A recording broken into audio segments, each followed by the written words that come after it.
Game keycards? Boo! Code in a box? Even more boo! Third-party games aren't selling. First-party games aren't selling. Let's all boycott Switch 2. Or should we? Question mark. Pause for emphasis and tension.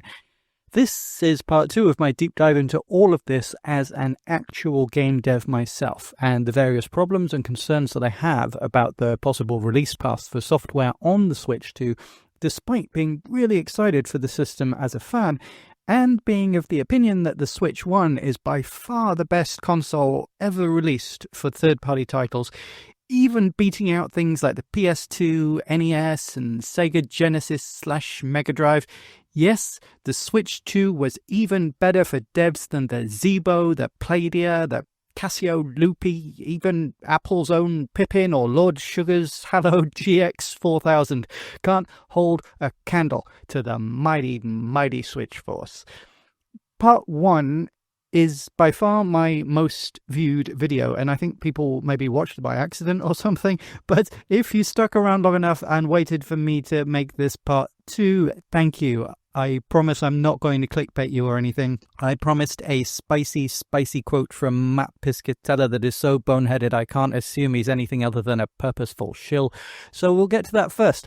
Then after that we'll go into the exact logistics, costs and possible routes forward for third parties, including a more detailed look at game key cards, code in a box, cartridge size, upgrade paths for Switch 1 editions, backwards compatibility being viable or not for new Switch 1 games being made with Switch 2 players in mind, looking at more real examples of the approaches being taken by third parties, including the biggest selling third party so far, for what that even means given the low numbers, my old pal Sega, and looking into the digital only download sales and what they can tell us for the future of Nintendo as well. All of that coming right up after I just quickly read the podcast intro. Now wait, I know some of you skip forward a little after I say that, and I don't blame you for a second, but could you do me a favour and just drop a little like on this video before you do, please? Drop a comment if you feel so inclined, and maybe subscribe if you watched part 1 and enjoyed it and are back for more, but didn't actually subscribe last time. I know some of you exist, I can see ya keeping your subscriptions to yourself. It's free, you know. Come on, what have you got to lose? Thank you, thank you, thank you, thank you. And see y'all after the intro. Hi everyone, welcome to Daily Switch 2, a podcast covering everything related to the Nintendo Switch 2 with at least one new episode or video uploaded per day to YouTube, Spotify and your favourite major platforms. My name is Sam, I've been a gamer since the 1980s, I've worked in the entertainment industry since I was a teenager, including as a games journalist, producer of gaming documentaries and shows, and I'm even programming multiple indie video games, including 4 which will be released on the Switch and hopefully Switch 2, so be sure to subscribe and follow the show for the world exclusive news on those as they drop. However, I'm a gamer and Nintendo fan at heart, and this podcast is purely a passion project for me to talk about the stuff that interests and excites me about this new system. It's not monetized or funded by any entity, it's completely unofficial and unbiased so that I can give my full, frank, honest opinions. So, if you want to support me or just find out the best places to get these free daily episodes, or to join our free members area where you can talk to me and leave suggestions and take part in monthly free giveaways to win official Nintendo prizes, all links are in the bio and at linktree/dailyswitch2, that's linktr.ee/dailyswitch2. Thank you so much, and back to the episode. So, Matt Piscatella, our old matey. If you listen to part 1, I went in a lot of detail about who he is and why he should know exactly what he's talking about and why I've got a lot of respect for his industry credentials. If you didn't listen to part 1, by the way, maybe you should listen to part 1. And if you didn't listen to part 1 and you listen all the way through this episode and you think, there's a really good point here, which I think Sam has missed. There's a good chance that I actually covered it in part 1. I'm not going to be repeating myself too much of what I said in part 1. This is very much meant to be the second part. Although you could just listen to this part right now if you want. You're already part way through. You might as well continue. And if you like it, go listen to part 1 afterwards. Or maybe check out something slightly less depressing, like my review for Tamagotchi Plaza, which actually surprised me with how cool and interesting it was. Or maybe the Puyo Puyo Tetris 2 review hasn't got as many views as I think it should do. Probably because everybody already knows what Puyo Puyo Tetris 2 is, but the 2S is what makes it interesting. So go check that one out. It was a difficult one to review, but hopefully I did it in an interesting manner. Anyway, Matt Piscatella. Let's read this quote here. He's talking, of course, about what we were talking about last episode, which is the Switch 2 game sales being disastrous, worse than our lowest estimate, according to one third party. So Matt Piscatella says, third-party share in the US is far better than it was during the Switch launch. Third-party unit share of the Switch 2 physical software during week 1 reached just shy of 40%. For 1 month of the Switch launch, that's the first Switch, it was less than 20%. And then he goes on to say that it's basically too early and the sample size is too small to do a real analysis.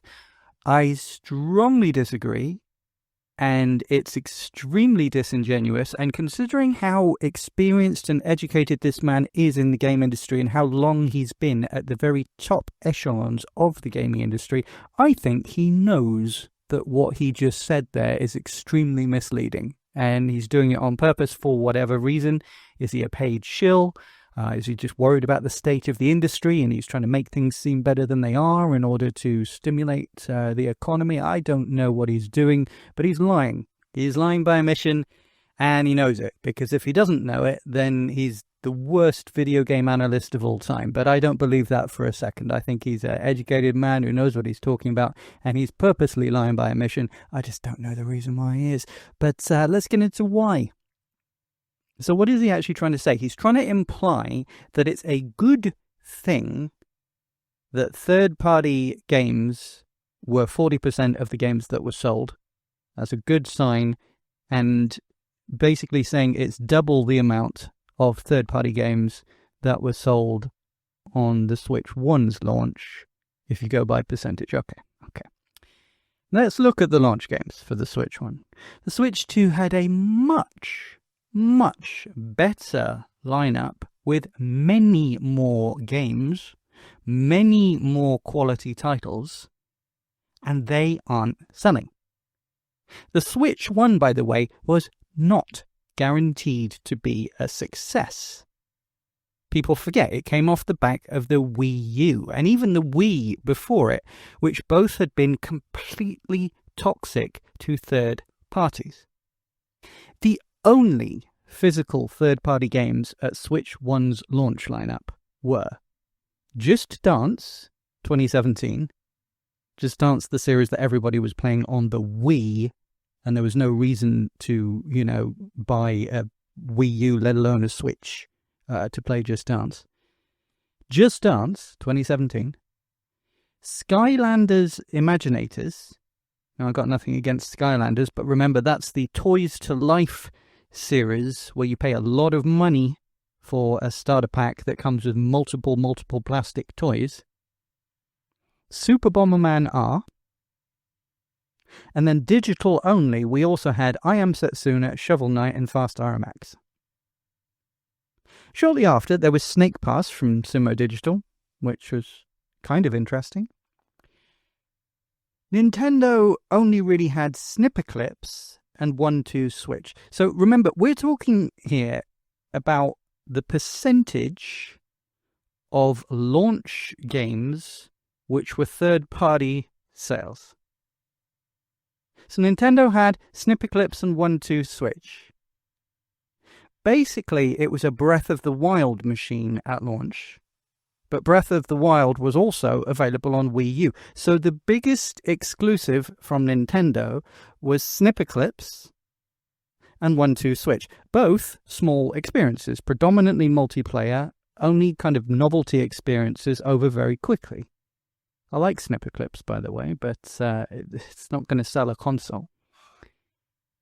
And then Bomberman R, the third-party game, it became an excellent game over time. but it launched with a real kind of lack of content. And Bomberman is never a huge selling series, and the games are always very, very similar, so it is not a system seller or must-buy on day one.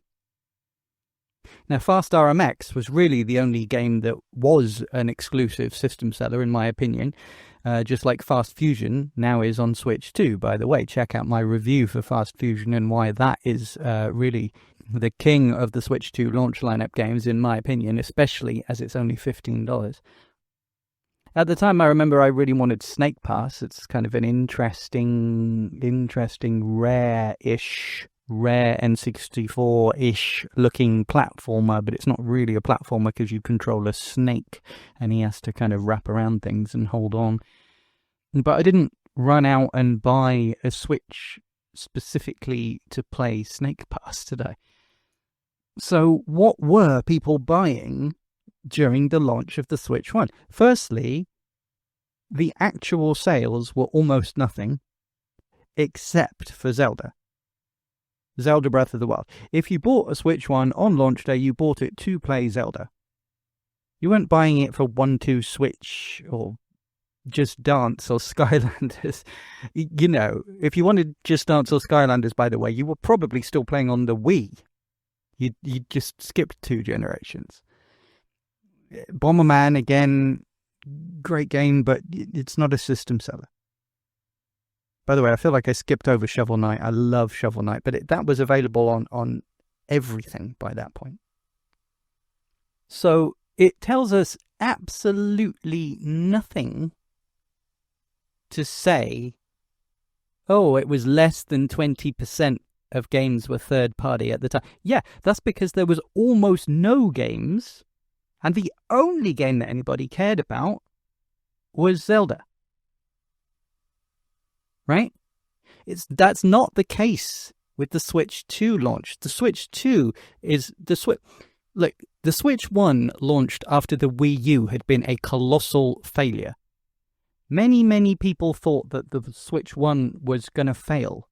Many magazines, many websites, many industry analysts and experts were saying, oh, well, it might do a little bit better than the Wii U, but basically it's going to fail. It's not powerful enough. The battery life's not going to be good enough. It's too expensive. Zelda's available elsewhere, etc., etc. It's very different to the Switch 2. Everybody thought the Switch 2 was going to be a huge success out of the gate because the Switch 1 has been such a success. But the Switch 1 was not a guaranteed success at launch, and therefore there was almost no third parties releasing games for the Switch 1 at the start. Skylanders, Just Dance, Super Bomberman, Shovel Knight. These aren't games which are going to compare. They aren't system-selling games, especially as most of them are available elsewhere. And they're not games that are going to outsell Zelda, are they? Right? Switch 2 launch games, we've got major AAA games. Many of them. Too many to name. But they're selling very badly. They're really not selling. The only one that's really selling is Cyberpunk 2077, which is the second best-selling physical game.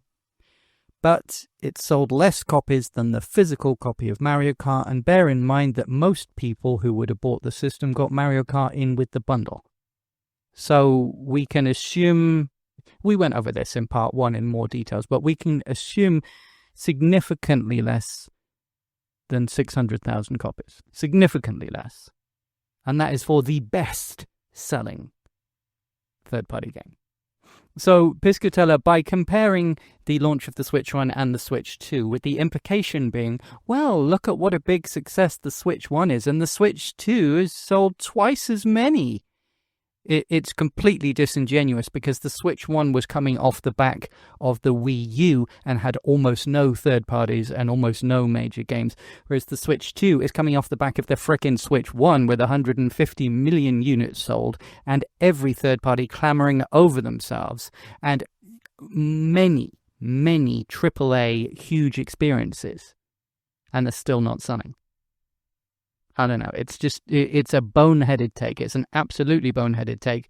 And it is purposefully simple, I believe, so that hoping that people forget that the Switch 1 was in such bad shape when it first launched. Because that's the only possible way you can read that as a good thing. If you look at it with context, it's a terrible thing, but he's saying it as if it's good. He's saying it as if it's, twice as many. It's not twice as many. It's a percentage that's twice as big. But a percentage of nothing is still nothing. You know? Anyway, that's beside the point. I'm going to stop ranting now, but Piscatella, got my eye on you. I know what you're doing. Now, the next big complaint that people will say when we start talking about, these third-party games aren't selling, people will stereotypically turn around and say, people don't care about third-party games on Nintendo systems. Well, if you look at the digital sales from the launch window, it's actually only Mario Kart World and the Welcome Tour that made it into the top 16. And I only have figures for 16 because it's a combination of 2 top 10s. One that includes games with a physical release and one that doesn't. Anyway, interestingly, while people are buying the upgrades, Breath of the Wild and Tears of the Kingdom, the full games, aren't in there at all when it comes to full price digital releases. So people aren't buying them. People aren't paying that full price for the digital games. Everything else is third party. Everything else is third party. And what really stands out to me is that Deltarune, Fast Fusion and Ridge Racer are all there in the top 10. And they're basically the 3 cheapest games for the system, not counting Fortnite, which obviously is free to play, or Welcome Tour, which obviously isn't a game. The majority of the other best-selling games are all the ones which are $50 and under. The only more expensive games I can see are Cyberpunk and Nobunga, so yeah, price is a factor here, exactly as I said it would be. Many of these games are just too expensive for people to be able to afford right now, especially when they've just bought a very expensive console with even more expensive accessories. I also just don't think it's true that people who bought the Switch 2 don't care about third parties. I have received literally hundreds of comments on my channel, many of whom are from people that bought the Switch 2 and either bought third-party games or even only bought third-party games and don't care about first-party stuff. And out of all my videos on my channel, the ones covering third-party games often get just as many or even more views and likes than the ones covering first-party titles. Now, admittedly, I'm a very small channel, so that's not really a representative sample, but it's certainly not true that people buy Nintendo systems only for first-party games. Now, there were times in the past when that stereotype was definitely the case. For example, depending on generation, people who predominantly bought and played games for the Sega Genesis, PlayStation 1, PlayStation 2, Xbox 360, but bought a SNES, an N64, GameCube, or a Wii as the secondary system during that generation that they only really got because they wanted a specific Nintendo game or games. The Switch really killed that notion and became many people's primary or only system, or the only console that they have to support their PC gaming. And that notion seems to be following the Switch too, at least for now. Let's see how the generation plays out. Do we even have console generations anymore, by the way? Both Sony and Microsoft seem to be trying to kill them, but we'll get onto that in a bit. By the way, on the subject of people leaving comments, my original plan was to quote and shout out many of the helpful comments from part 1 and elsewhere in this video, and I will do so in a few select cases, but in making my notes, I've already worked out that this is likely going to be my longest episode yet, but I really don't want to have to split it and make a part 3. I don't want to clickbait or drag things out more than necessary. I want to get on to positive stuff. But as for being positive, part 1 got picked up by YouTube's algorithm and went kind of viral, for my tiny channel at least, so I gained a whole bunch of subscribers in just a few days. So what I'm going to do is I'll do a 1,000 subscriber special. I'm not quite there yet, but keep leaving helpful comments and telling me all your experiences with or opinions about the Switch 2. And when we hit the first 1,000 on YouTube, if we hit, but fingers crossed, when we hit the first 1,000 on YouTube, we'll have a nice celebration and discussion. And if you're listening on Spotify, I read the comments there too. And the absolute best place, of course, is to come and join our absolutely free members area where you can chat to me, request topics to cover or games to review, and also take part in monthly free competitions where I give away free official Nintendo stuff just for fun. Just for fun. Comes out of my own pocket. It's not sponsored by Nintendo. I bought them myself and given them away. If you want to come join us for free or find other ways to support the show, it's linktree/dailyswitch2. That's linktr.ee/dailyswitch2. So another argument that people will give is, oh, the third-party games aren't selling well, but that's because these third-party titles are all old games. There's not very many exclusives. People might have already played these old games on other systems, or they know that they're available for cheaper elsewhere. But, I mean, I clickbaited RGT85 last time, and he made a good point. He said, what about Cyberpunk? Which he said is the oldest game. I mean, that's debatable because you have remakes of very old games, 3DS games, even a PS1 game with Suikoden. But even taking his point that it's an older game, so that negates the point because it is the best-selling third-party game, but it's also one of the oldest, if not the oldest. And I'd argue it's the game that people are buying to really push the system and show what it can do.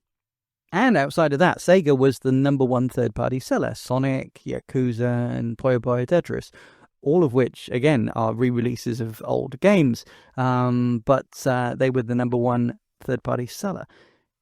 But also, taking that statement at face value of, well, these third-party titles are old games, okay, but why? Why was it mostly old games at the launch? Because you've got to remember, we're looking at the analysis here and trying to work out what Nintendo's doing right and what Nintendo's doing wrong. So why were the majority of the third-party games old games? And also, why were some major publishers either not present or didn't give very much in the launch window? EA? Capcom? I mean, with Capcom, there's not even a logo for Switch 2 on Resident Evil 9's trailer, by the way. Question mark, was there a lack of dev kits? Were the dev kits not given out quickly enough? Was there difficulty getting them? Tony Goland from Ant Workshop says, Nintendo seemed to be prioritizing devs of games that need the extra power, in their opinion. Now, that would be fair enough if the Switch 2 was just an upgraded Switch 1, but we as devs can't guarantee backwards compatibility. Yeah, supposedly Unity, Unreal, and GameMaker have Switch 2 compatibility, but even Nintendo's own games are having weird issues, like Pikmin 3 hardlocking around once an hour. And yeah, it's, again, can't break NDAs, but allegedly, anecdotally from other people, yeah, it's quite difficult to get hold of a Switch 2 dev kit right now. There's not enough to go around. Or Nintendo are being cagey about giving them out. And I don't know why they'd be doing that. But, you know, we can get on to Nintendo's opinions on third parties later. Because I have theories. But first we need to get into physical games in general. Are physical games dying? Because, again, that's something that many people are saying. And, you know, some people who just analyze the video games industry as a whole would say, it doesn't matter, physical games are dying, that's just the future, man, get on board the hype train for the future, you will own nothing and you will be happy. But many Nintendo fans, especially, like, I mean, the vast majority of my comments at least have been just absolute kickback, and it's not people who are angry, it's people who are distraught. Because Nintendo fans specifically care about physical games more than other fans, and we'll get on to why in a minute. But first, let's think about it from the perspective of other media. And I mention in basically every introduction that I work in the entertainment industry. Now, I've been programming games since the 80s, by the way, but just as a hobby to begin with. In the late 90s, I was in the music industry. Music industry was the first of the entertainment industries to go basically entirely digital. You had piracy, things like Napster and LimeWire, etc. And then Spotify obviously kind of made piracy in inverted commas legal? I know people will sit there and say, it's not piracy, I pay my subscription. Yeah, but if Spotify aren't paying the artists, you're still getting the music for free, right? Okay, technically you're not breaking the law, but you're getting the music for free. The artists aren't getting paid.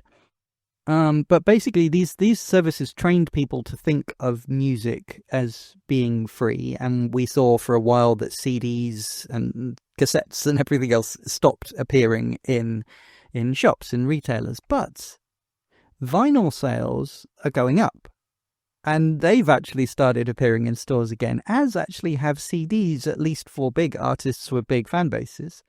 And even indie artists sell a lot of CDs at gigs. They hang around afterwards and sell CDs and sign them for people. I've been to a few independent gigs recently, and after every single one there was people lining up to buy CDs and have them signed, myself included, by the way. So I moved out of the music industry because there was literally no money to be made anymore, unless you were like super famous and you could use the music to advertise yourself and then make money from selling hair care products and makeup, or selling your wedding photos to magazines. That's basically how most artists make their money. So using the connections that I'd made in the music industry and my goodwill, I moved slowly through kind of music videos and animations and commercials into working in movie production, basically low-budget films on DVD to begin with, and did very well for a while. But then the same thing happened. Internet speeds increased and people started pirating movies, just like they'd pirated songs and music, a few years before.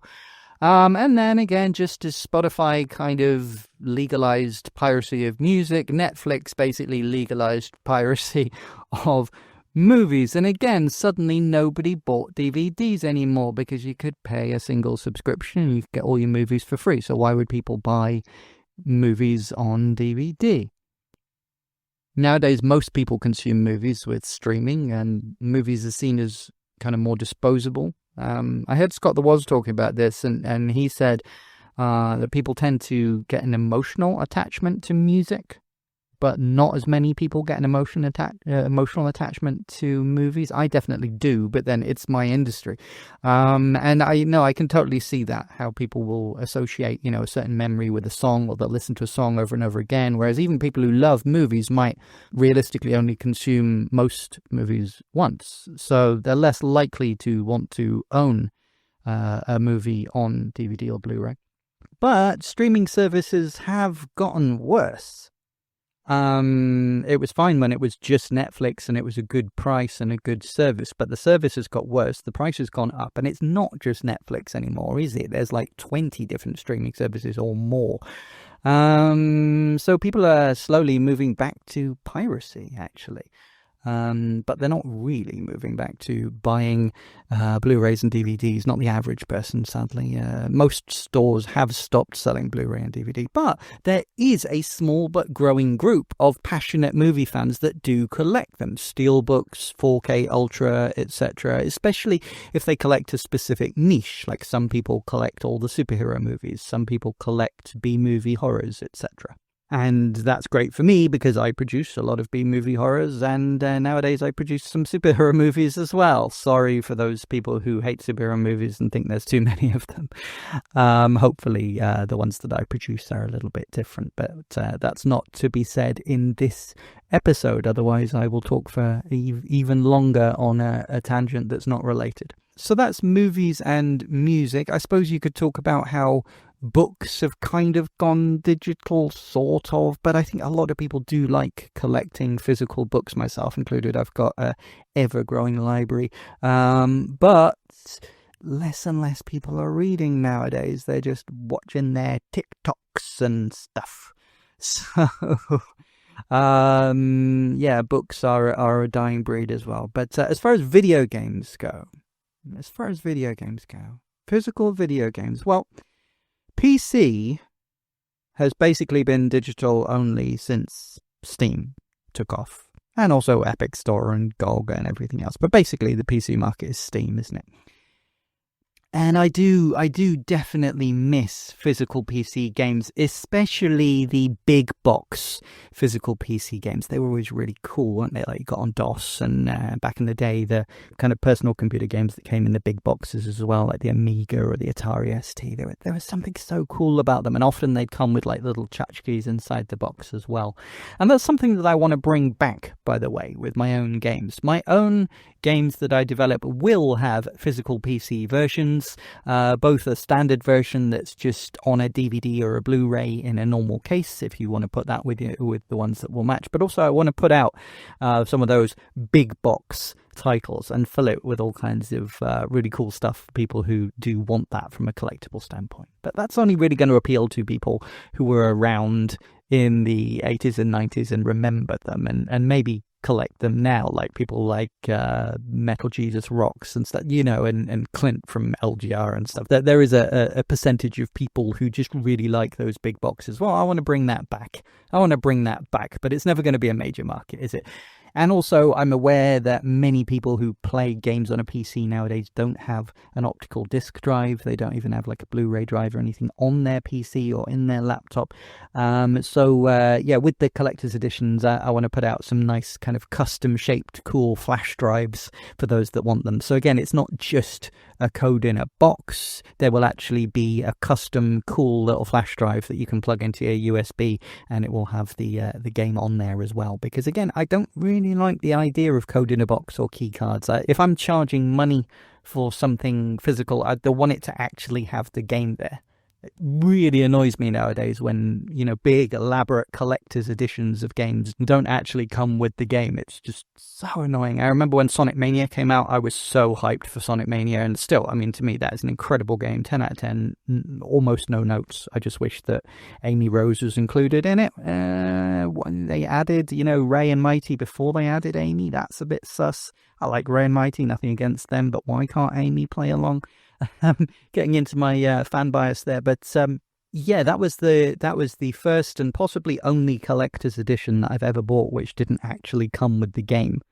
But that's at the time we thought there wasn't going to be a physical edition of the game. But thankfully we did eventually get a really nice physical edition of the game as well. So that's now sat happily on the shelf. But obviously Sonic Mania is a console game as well. But basically with those big box games, I'm talking about the PC and the PC being digital only. But even back in the retro days, there was a precedent for digital games. Like PC always had shareware, etc.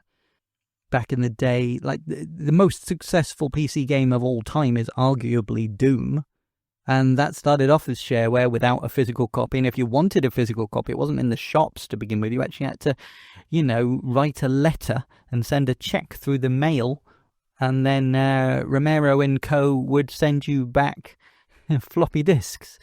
I actually talked on Reddit last year about my experience as a game developer in the 1980s and learning to code, my dad teaching me to code, and John Romero actually very kindly somehow he saw my post. I don't know how he saw my post, and he liked it, and he gave it an award, and he donated, and it was crazy. I was like, wow, okay. And then some of the other guys from id Software jumped on as well, and that was very overwhelming for me because wow, what an inspiration Doom was and is to me as a developer. It's one of my favorite games of all time. But something about my story of learning to be a game dev in the 80s with my dad, and it touched him somehow, which is lovely. But nowadays, of course, the shareware back then, that was in a time when not everybody had an internet connection. Nowadays, it's just a given. If you have a laptop, a PC, a Steam Deck, an internet connectivity is a given. So basically, almost 100% of the PC market is digital and has been for a long time. But the appeal with consoles specifically, was always previously that they're just plug and play. Simple for kids, simple for parents. You don't have to worry about specs. You don't have to worry about installation. You don't have to worry about making boot disks and config sys and auto-exec bat. I'm showing my age now. Consoles. Think about like the NES. the Genesis, even the PS2. You put your game in, you press the power button, you play the game. That should be the way that consoles are. And for the majority of Nintendo Switch 1 games, that's how they are. Now, Xbox have been arguably trying to push for a digital-only, always-online future since that disastrous unveiling of the Xbox One. But after initially backtracking because they had to, there was outcry, their plan has basically come into fruition anyway by stealth. Game Pass, when it started, was such a good deal that now we're left with everything is an Xbox, in inverted commas, and it's very unlikely that we'll get another real console generation from Xbox, and if we do, it sure as heck ain't having a disk drive. Just like the 50% of PS5s where the digital-only version were cheaper, in inverted commas, while meaning you can't get reduced price games, you can't buy second-hand games, you can't buy things out the bargain bins in retail shops. So, okay, you saved yourself, what was it, $50? Maybe 100? I think it was 50. But your games are going to be more expensive, guaranteed now. And that was 50% of PS5s, but 100% of PS5 Pros. PS5 Pro doesn't even come with a disk drive. You can buy one separately in theory, but they're expensive and they are hard to come by, and they were released in a limited amount. And by the way, that disk drive requires an internet connection to install it, which renders it completely useless once the servers are no longer up. In my Switch 2 hardware review, I talked about the Switch Day 1 patch causing exactly the same problem, and how even comparatively new hardware that you can still find in certain retail stores selling brand new and sealed no longer work.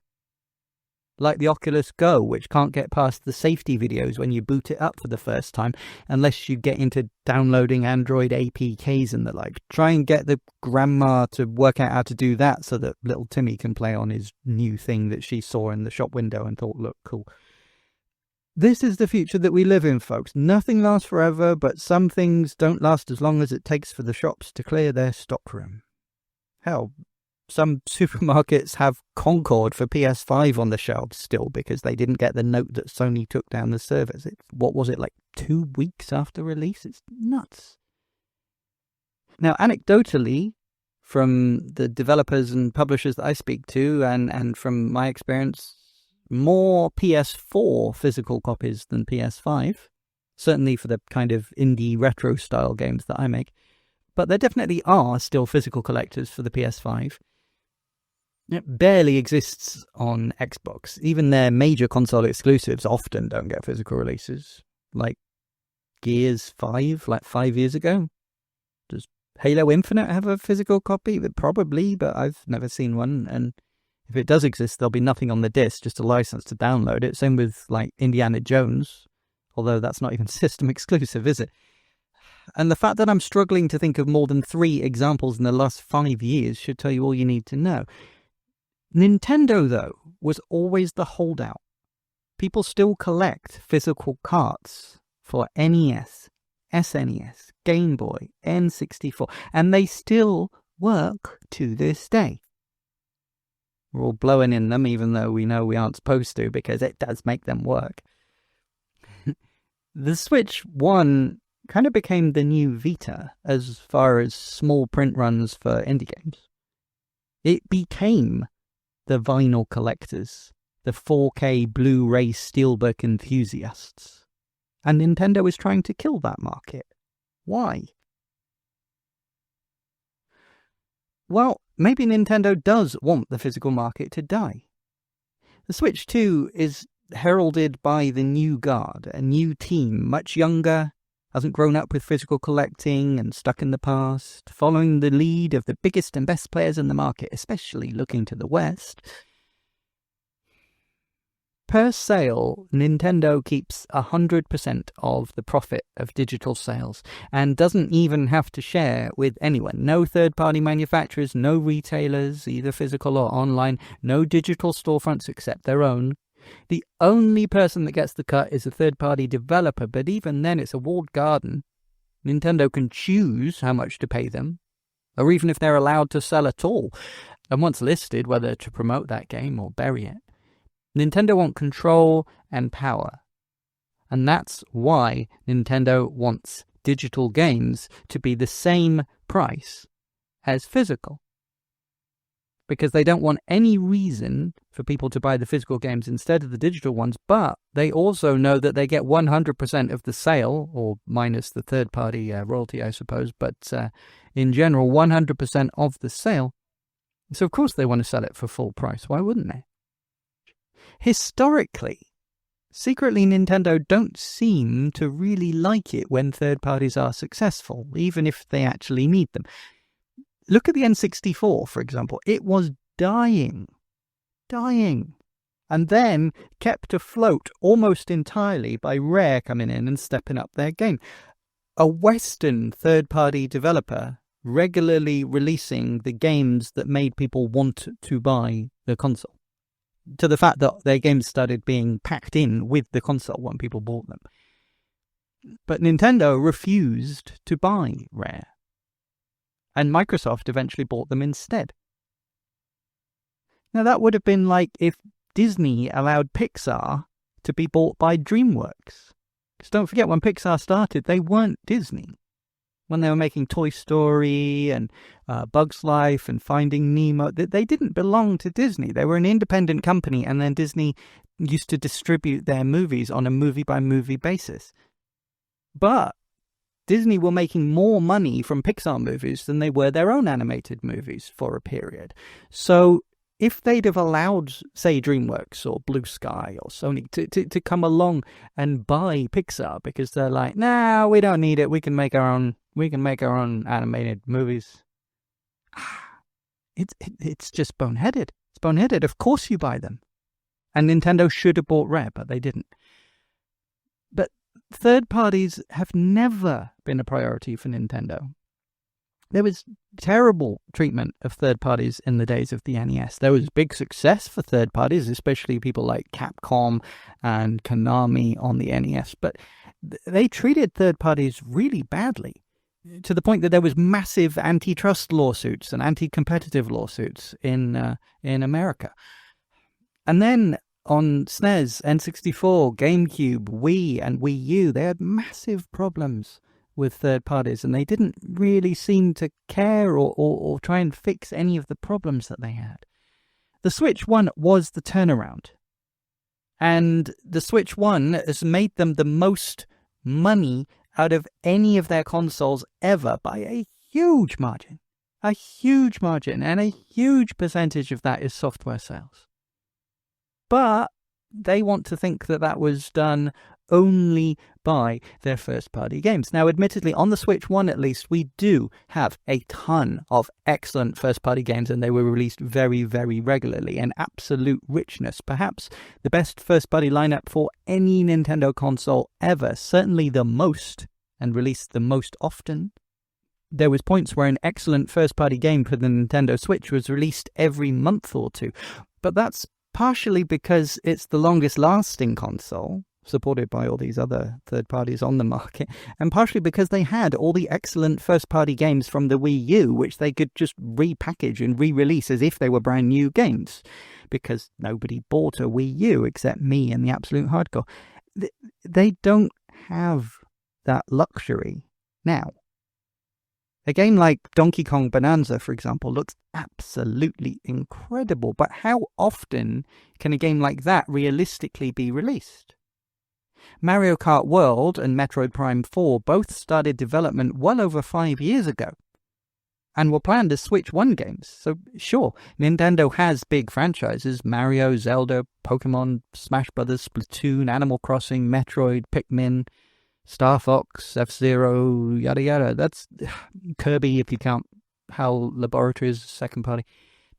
That's not sustainable, though, to release a high-quality title in all those series every 3 months or so.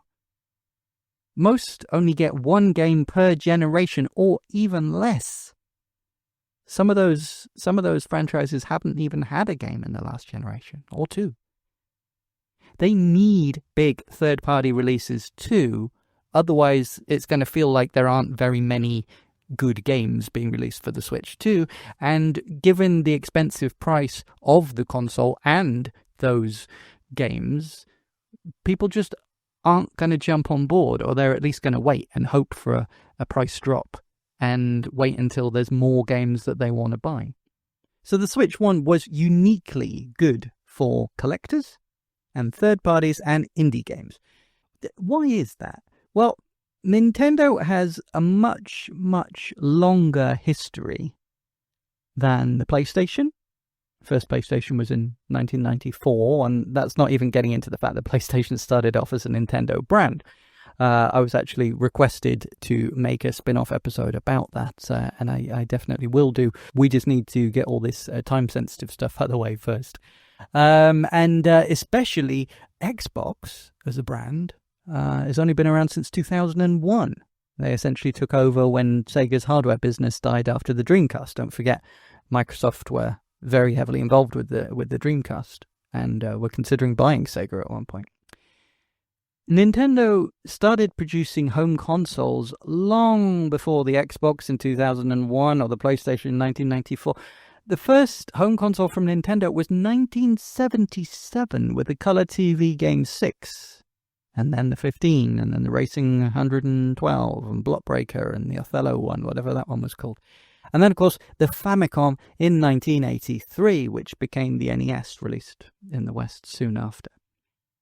Even before they made consoles, though, Nintendo made physical collectible items, playing cards, toys, mechanical games. There has always been a concept of owning a Nintendo thing, and the logo on a product is usually a sign of a certain quality, and the Nintendo seal of quality, so to speak. Xbox and PlayStation as brands, when we look at their marketing, have literally always been tech forward rather than legacy forward. And that makes sense because they are newer brands that had to establish themselves in an existing market. And it's also a key part of their brand identity to be pushing the latest tech, the latest graphics, the coolest, most fashionable thing. So looking back isn't a thing that they often do. And you notice it's only when they start floundering that they do rely on that sometimes. Like, for example, the PS5 wasn't selling very well, didn't have very many exclusive games. Most of the games that people wanted were available on the PS4. People weren't jumping in and buying a PS5 right away. So what do? They release a grey one with a PlayStation 1 logo on it, and suddenly a load of collectors come out of the woodwork and say, okay, now's the time when I'm going to buy a PS5. And I know multiple people who did that, by the way, and I was sorely tempted myself. Now, even though Nintendo wants to appeal to cool adults as well as children, they have a family-friendly approach, and their market appeal when advertising directly towards older gamers who aren't parents often revolves around nostalgia for the times playing their games when you were young, or refinding parts of yourself from your childhood that you lost as you became old and cynical. Therefore, a bit like Disney adults, and by the way, I could probably be described as a Disney adult, apologies, the most passionate of Nintendo's older fans associate Nintendo as something to collect and display. Nintendo has always been a toy brand, and it feeds into the modern aspect of adults collecting figurines, wearing brand t-shirts, collector's editions of games, etc. The adults that like to buy and display toys in inverted commas because they're collectibles. And again, that applies to me. I'm not being snarky. That's not to say that Sony or Microsoft don't have that aspect too. I, for example, personally collect Parappa the Rapper items. But it's not the biggest and most profitable part of their business. It's the mainstream titles like FIFA, Call of Duty, etc., which essentially become worthless once the latest and greatest title is released. Even the big AAA single-player titles like Last of Us, Tsushima, Uncharted, etc., they're seen as more temporary, like blockbuster movies, than collectible treasures that you'll still be playing in 20 years' time and might be worth something if you keep a sealed copy, like with Nintendo games. And as for indie games, that focus for Nintendo players wanting physical is 10 times more the case, especially if they are retro-styled titles that will specifically appeal to the people who still worship the NES, SNES, Game Boy, and N64 titles and like to collect and display them. Now, sure, Steam on the PC will always be the first place that most indie titles make it big, but once they become a cult classic, fans want a physical version to put on their shelf. It's a Switch cartridge they want, baby. It's the whole reason companies like Limited Run and Super Rare, etc. exist, and they were so successful that now I know of at least 40 similar companies putting out short runs of small indie games on the Switch. And some developers even decide to publish their own games and finance runs of physical Switch carts via Kickstarter or with existing revenue from their digital sales. And this was all made possible because, one, after the Wii U spectacularly failed and almost all third parties quickly jumped ship, Nintendo was desperate for games and basically let almost anyone develop games, mobile titles, asset flips, students' first games, etc. for the Switch 1. Now that led to a lot of rubbish, but it also led to some really amazing gems of indie titles being there if you could sort through the rubbish. And again, that's kind of what the physical copies exist for. If it's got a physical copy, it's probably worth playing. 2. The large market existed for Nintendo fans already being used to collecting and displaying physical games, like the aforementioned NES cartridges, and even seeing them as a future investment, especially games with short print runs, like the limited runs, etc. People might think, for example, of Shantae on the Game Boy Color as an example of a very valuable title to own because not very many copies of it were produced. And 3, the Switch 1 game cartridges are extremely affordable, even down to the point that an individual person who programs a Switch game in their bedroom could potentially take out a loan and finance a small print run of their Switch 1 title to sell to their fans on social media, especially for indie and retro games which tend to not need very much storage, so they can use the cheaper cartridge sizes. So let's get on to cartridge sizes then. I'm guessing even the non-techie people out there are aware of SD cards that you have to put inside your camera or to expand your storage of your phone, if you're lucky enough to have a phone that takes SD cards nowadays. And you'll know that they come in different sizes, or you'll know that your iPhone comes in different sizes of gigabytes or whatever, right? Okay, so the Switch 1 cartridges. When the Switch 1 launched, you could get a 1 gigabyte cartridge. That's very small. It was rarely used. It was mostly for very small indie titles. I remember Spelunky, for example. A 2 gigabyte cartridge, slightly more common in third-party and indie releases. But eventually both of those disappeared because there was a 4 gigabyte cartridge, which is frequently used for kind of standard-sized games.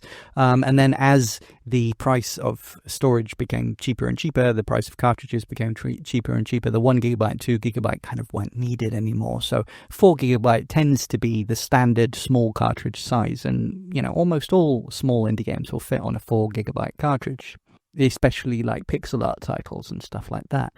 8 gigabyte exists as a variation. Again, it's common for most kind of mid-sized to larger games. And then 16 gigabyte is used for more complex or higher resolution graphics games, high resolution textures needed for 3D stuff. Basically, any kind of AAA-ish third-party game from a big publisher, that will be on a 16 gigabyte cartridge. And they also had a 32 gigabyte cartridge, which is available but expensive and very rarely used. The one that springs to mind is Witcher 3. Came on a 32 gigabyte cartridge, and we'll get to that later because, of course, there's that CD Projekt Red through line. But basically, most third-party games, if they're small little indie games, they would come on a 4 gigabyte or an 8 gigabyte cart. And most kind of AAA-ish games would come on a 16 gigabyte cart. But if it was needed, there was a 32 gigabyte variant, but it would cost devs a bit more. There was a 64 gigabyte cart for the Switch 1 announced and tested, but never actually released. And of course now, that very same cart is being used on the Switch too. Now, there is some crossover with the whole game keycard thing, because as I said, many AAA games use the 16GB card because it's, the most affordable of the larger sizes. But then they require a download for something bigger, like I remember Mortal Kombat 11, LA Noire, various games that don't contain the entire game on the cartridge. Or something like the Grand Theft Auto Trilogy only actually includes GTA 3 on the cartridge and then require a download for Vice City and San Andreas, things like that. So the whole game keycard not having the game on the cartridge is not 100% new, like people seem to think. There are third-party games which aren't on the cartridge. The cartridge, then says, oh, you have to download this or you have to download that. I think the reason why people are getting so up in arms about this is because it's predominantly not people who collect the AAA multi-plat games that are available on everything that care. It's the people that collect those kind of short-run indie titles, pixel art retro style games, or kind of weird, more esoteric. There's not going to be very many of them, so you buy them as an investment thing. Anime games, RPGs, those are the kind of things that the real die-hard physical collectors gravitated towards the Switch 1 for. So the cartridges themselves then, 1GB, 2GB don't really exist anymore, but 4GB, 8GB, 16 or 32, those cartridges, they aren't just SD cards in a proprietary shape, but they do use flash memory similar to an SD card, but non-volatile on custom ASIC modules, developed with megachips and manufactured by Macronix. They are rated to last over 20 years at 85 degrees C. They're not quite as robust as something like an NES cartridge, but they're pretty damn robust. Inside the cartridge, there's also a separate security/authentication chip. It's integrated and it does some decryption as well. And there's obviously an eMMC interface to connect to the console. And proprietary but very simple kind of SPI-like 8-bit game memory interface for accessing the flash chip. Now, if most of that doesn't make sense to you, basically what it means is it's like a flash card, but there's like a encrypted proprietary way that flash memory then talks to the console, so you can't easily pirate games for it. The new Switch 2 chips in the Switch 2 cards are essentially just a higher capacity version of the same tech made by the same companies, likely built on 3D RAND. But as we said, they were actually originally developed to be used on Switch 1, but just deemed too expensive to be practical. It's absolutely possible that someone could release a 64GB cartridge for the Switch 1 if Nintendo actually allowed it. The tech is cross-compatible. It's basically the same. They prioritize higher capacity and not speed. Any speed increase from the card itself is negotiable, if at all. They do read faster, yes, but that's because of the Switch 2's I/O hardware and not the carts themselves. The Switch 1 cartridges also read significantly quicker on the Switch 2, and loading times of games that stream from the cart or bulk dump to RAM from the cart are noticeably faster when running a Switch 1 cartridge on the Switch 2. Again, it is the console that is faster and not the cartridges themselves. The 64GB variants aren't really doing anything particularly special. They're just red plastic and have a number 2 on them. The game keycards are different in that they contain no true flash storage, just an EEPROM similar to what you have in an NFC, like Amiibos. Typically, those would only be 512 bytes to 8 kilobytes and used just to store the license code or web link to an online server. Now, I haven't done a teardown myself, and even if I did, I don't really have the equipment like the special microscopes to properly examine them. So I may be wrong about all that, but honestly, I don't think I am. And if a tech expert can point me towards an article that comfortably disproves what I just said, I will happily add a correction in the pinned comments. But from my own experiments as a dev myself and a hardware enthusiast, and from what Nintendo have officially said themselves over the years, I'm pretty certain that I'm right. So what does this mean for Switch 2 games? Well, if you are releasing a AAA third-party game, which Nintendo does actually need to attract the mass market and prove that the tech is powerful and can compete with PlayStation and Xbox to some extent, then you do have 64 gigabytes, which is just about enough to contain the average third-party game. That's between 50 and 60 gigabytes. We covered that in our statistics analyzing section of the launch lineup episode. And I also split it up into clips. It's the one with Mario Scrooge McDuck diving into his riches and Majika with the crystal ball. Life is like a hurricane here in Nintendo Land. This works perfectly for something like Cyberpunk 2077, which, despite being third party, is the second biggest selling game of the launch titles, as we said. The disadvantage is exactly the same problem that Nintendo had before when testing the 64GB cartridges on the Switch 1. They are very expensive. Yes, I'm a developer, but I'm not breaking NDAs because it's already leaked by NIS America that the charge per unit for third-party publisher, even in bulk, is $17 or thereabouts. So this raises the average cost of a game and or reduces the amount of profit per game sold.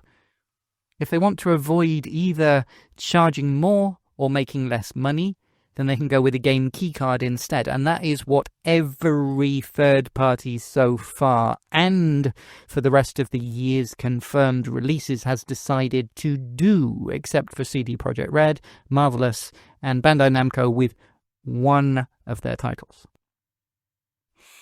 There's also, obviously, the factor that some AAA games are larger than 64GB. It's not unheard of for a AAA game nowadays to require a 100GB download on PC, for example, which, in my opinion, as somebody who literally started my development career on systems where I had to work hard to fit my code into 16 kilobytes, and then when I finally got an upgrade to 64KB system, it felt like a huge luxury. The lack of optimization there at 100GB for a game is ridiculous.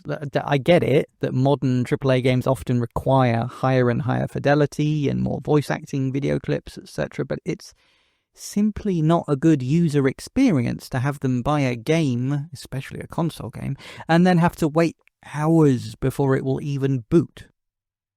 That's what consoles were supposed to avoid, like I said earlier. Plug in a cart or insert an optical disc and it just works right away. Sadly, those days are mostly gone, but people do still expect that from Nintendo. And that has been the case for the majority of Switch games until now.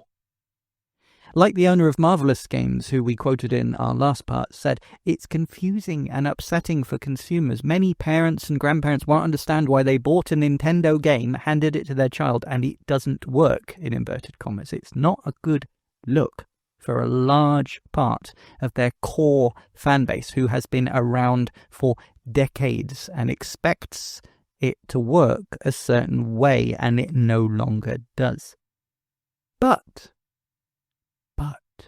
this problem, in inverted commas, of either more expensive games or games requiring a large download before working simply doesn't need to exist for many games. It's a false limitation imposed by Nintendo that actually defies all logic.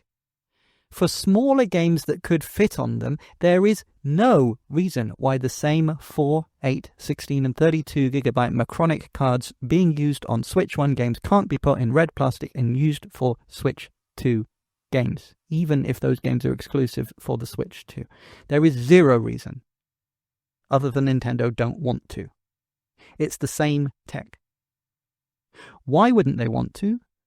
Well, because, as we said, Nintendo want to nudge consumers not so subtly towards going digital only, because they make much more money from a digital sale at full price than they do if they have to share it with retailers, etc. They knew that there would be outcry about $80 Mario Kart, and they did that on purpose so that they could make the bundle $30 cheaper to make it seem like a bargain by comparison, even though the console itself is quite expensive. But it only contains a download for the game and not the physical cartridge. So your very first experience of the system is likely with a digital download game. You learn the process to get comfortable with it, especially a parent or a grandparent who's just bought that console as a present and is helping the child set it up. They learn the process of, oh, I have to download the game. That's unusual. It didn't used to be like that, but now they know what to do. And you get used to the convenience of having the game there on the console whenever you want it without needing to find the cartridge. They're hoping to train consumers out of thinking of Nintendo as being a physical collectible, because if they succeed to not lose their customers, but instead retrain them, it's far more profitable and they retain more control. But I think that they vastly underestimated how much this affects how many of their customers. If you follow the whole history of Nintendo's console releases, there have been very high highs, but they've also nearly had to drop out of the home console market entirely several times. And the two things that saved them, time and time again, were their handheld division, specifically Pokemon, and the true hardcore shelf collectors, who even in times of trouble buy every new minor re-release, hardware refresh and colour variety that they release. Guilty as charged. Sorry, it's my fault. In fact, there is actually a lot of crossover there. A large amount of the biggest Pokemon enthusiasts buy both or even all three releases of every mainline game. Red, blue, yellow, etc. And many of them also collect every new Pokemon-themed console release, Pokemon-themed joypads, etc. Again, going back to Nintendo's roots of making physical playing cards and toys, Pokemon is a franchise that mostly succeeds because its fans want to collect physical stuff. Cards, plushies, toys, gotta catch 'em all. It's the whole appeal. But it's the same with Zelda fans also.